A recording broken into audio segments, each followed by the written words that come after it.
Mind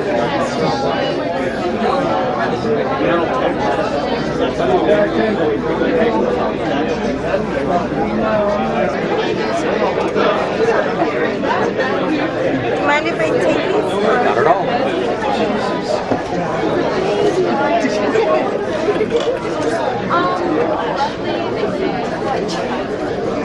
Alright. I'm going. Five more. Yeah. Artificial water dragons? Geckos. Oh god.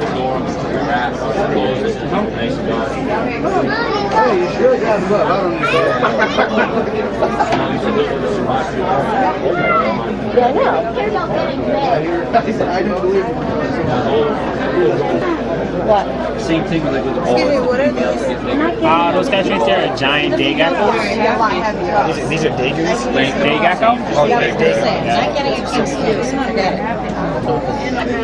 Don't hold it in. You like cockroaches? I don't. Then that's you.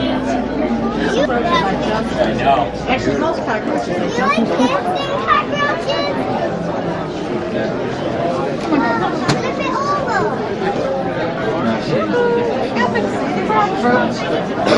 That's it, right under the top. I didn't know if it was thicker or if it was just the age difference. Well, it's a little bit bigger. Is the temperament difference between the male and the female?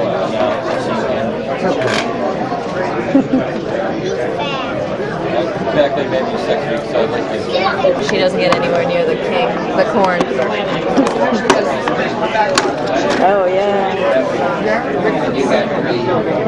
Well, that's the beauty of these little cups, is you can see right into them. And... Do you have any questions? Okay. Yeah, this isn't a snack, sweetheart.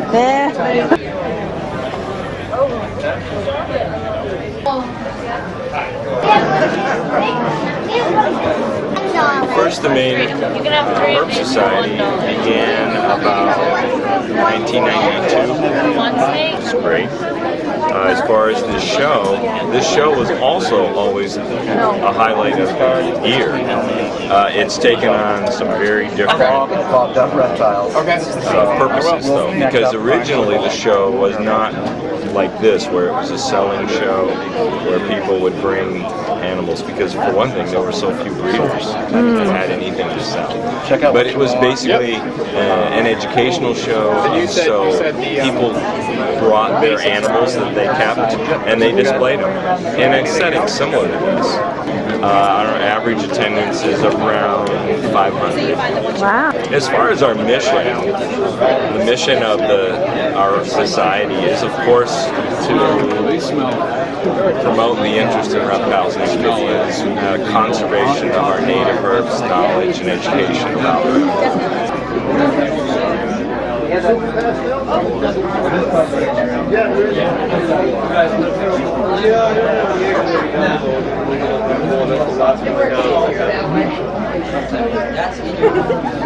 There you go.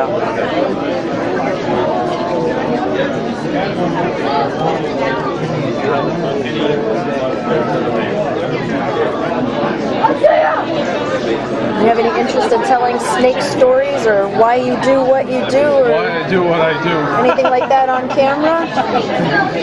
Why I do what I do, because it's better than working for somebody else.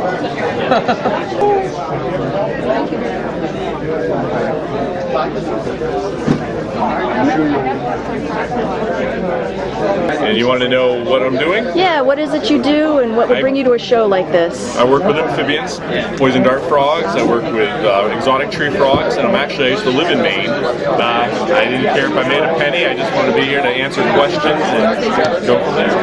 So you do poison dart frogs, and I see a gecko and some insects as well.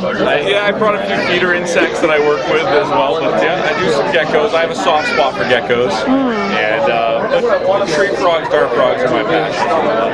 We're from the New England Herp Society, focusing on amphibian protection and their problems in the wild. So it's nice that people are perpetuating them in captivity. It is nice, I think. I mean, especially for I'm obviously doing it for the pet trade, that pays the bills, but the idea to it, you know, limiting the importation of wild caught is my goal. I mean, it has to be. I breed mostly Honduran milk snakes and black milk snakes.